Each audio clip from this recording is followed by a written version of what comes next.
Viral pelaku pungutan liar lari saat direkam, lewat aja bang. Sebuah video viral di media sosial TikTok memperlihatkan aksi pungutan liar oleh seorang pria kepada sopir truk di Jalan Rangau, Desa Petani, Bengkalis, Riau. Video tersebut dibagikan oleh akun bernama Muhammad Faiz pada Senin, 1/7.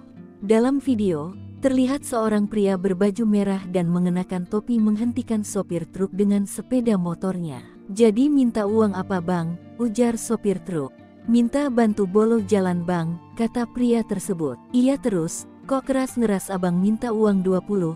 Maksud abang apa minta-minta maksa 20.000, kata supir truk yang merekam video tersebut.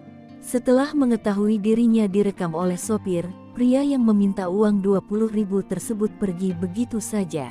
"Lewat aja bang, nggak kita minta bang, nggak ada kita minta duit bang.